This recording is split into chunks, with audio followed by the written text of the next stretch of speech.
Shalom keluarga damai, saya akan mengawali Samas ini dengan sebuah cerita tentang seorang ibu dan anaknya yang masih prasekolah. Begini cerita ibu tersebut. Ketika itu saya keluar rumah untuk buang sampah. Putra saya yang masih berusia 4 tahun sendirian di dalam rumah. Ketika saya mau masuk kembali, pintu rumah ternyata terkunci. Saya tahu bahwa memaksa anak saya untuk membuka pintu hanya akan berakhir dengan pertengkaran, karena kami akan saling bersikeras. Jadi, dengan nada sedih saya berkata, "Ya ampun, sayang sekali. Kamu baru saja mengunci dirimu sendiri di dalam rumah loh." Dan pintu rumah pun segera ia buka. Cerita sederhana ini cukup menarik. Bagaimana ibu ini berkomunikasi dan berrelasi dengan cara memahami orang lain, mengerti orang lain, dalam hal ini anaknya. Sebelum melanjutkan, mari kita bersatu di dalam doa. Bapa yang kami kasih dan yang mengasihi kami bersyukur untuk anugerah yang Kau beri. Kami ingin bersama mendengarkan firman-Mu. Buka hati kami, pemikiran dan iman kami ya Tuhan, sehingga kami mampu mendengar suara-Mu yang lembut. Amin. Bacaan hari ini terambil dari Roma 15 ayat 7-13, namun saya akan membacakan ayat 7. Begini firman Tuhan. Sebab itu, terimalah satu akan yang lain, sama seperti Kristus yang juga telah menerima kita untuk kemuliaan Allah. Saya akan membagi ayat 7 ini jadi 3 bagian. 7a, terimalah satu akan yang lain.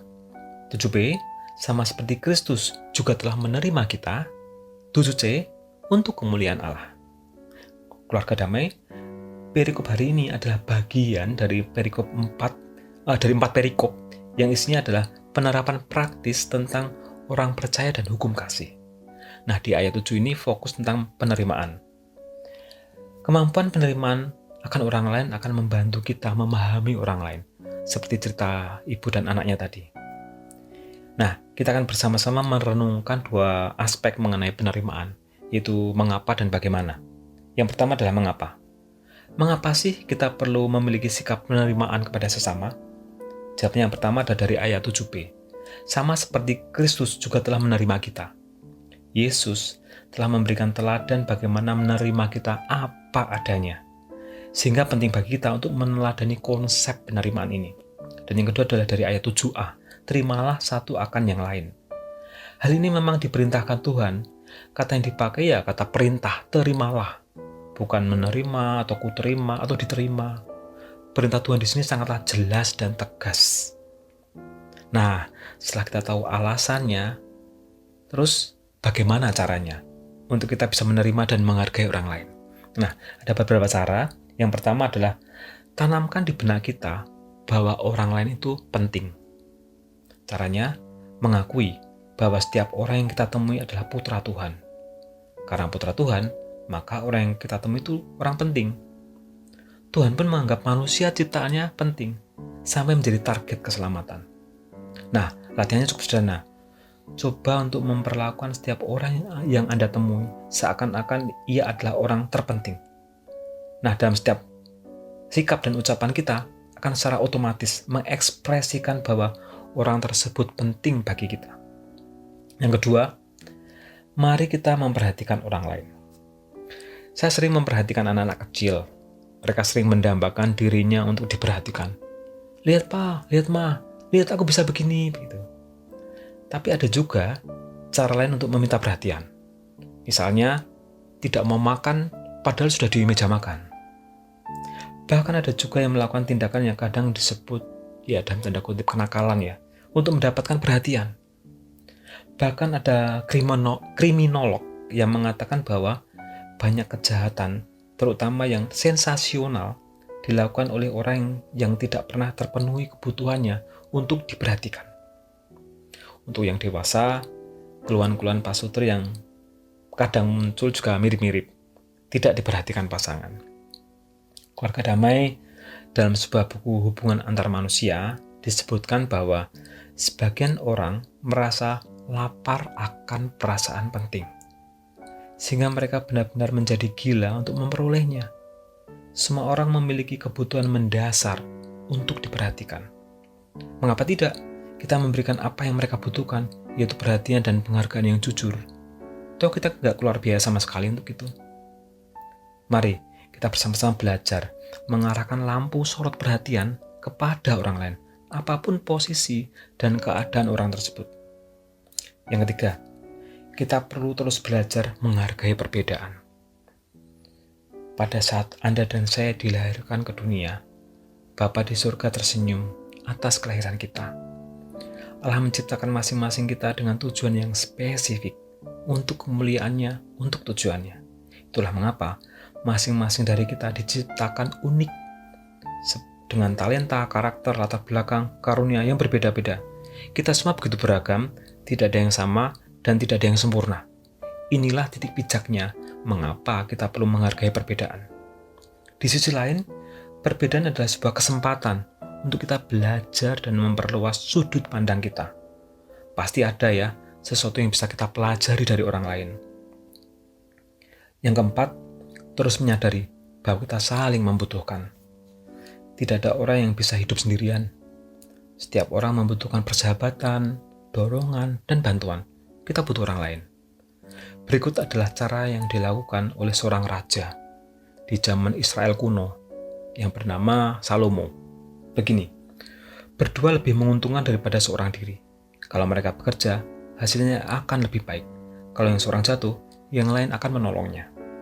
Tapi kalau seorang jatuh padahal ia sendirian, celakalah dia karena tidak ada yang menolongnya. Pada malam yang dingin, dua orang yang tidur berdampingan dapat saling menghangatkan. Tapi bagaimana orang bisa menjadi hangat kalau sendirian? Dua orang bepergian bersama dapat menangkis serangan, tapi orang yang sendirian mudah dikalahkan.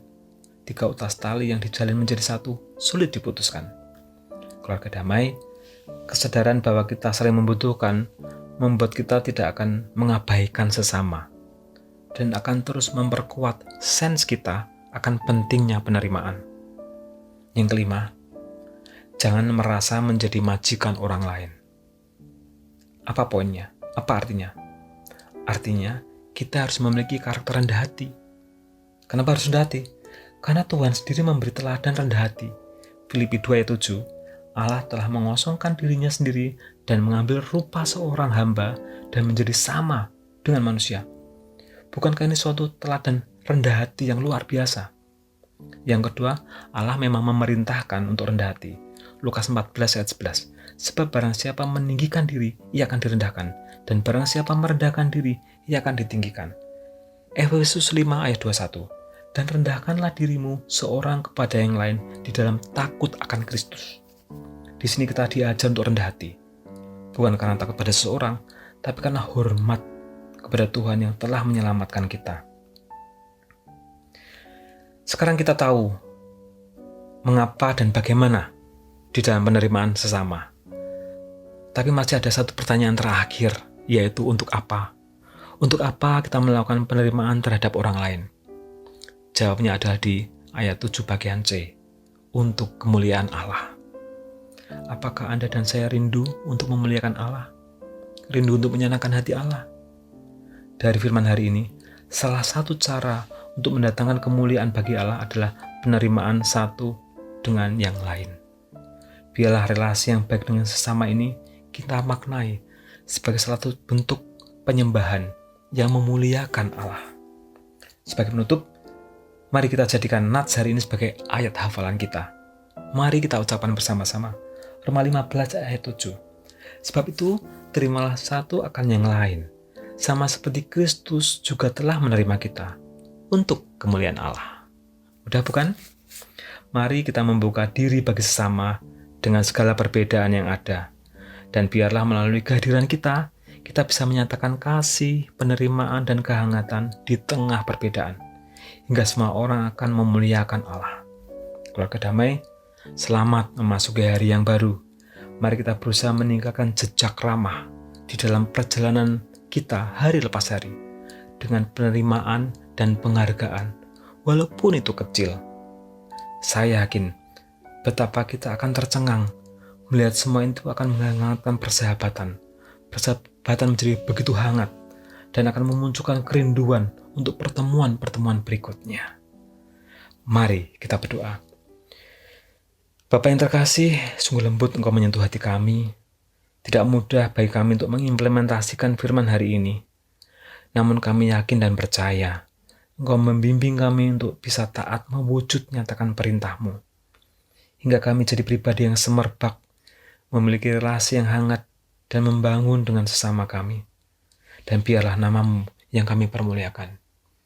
Hanya di dalam nama Tuhan Yesus Kristus kami berdoa dan mengucap syukur. Haleluya.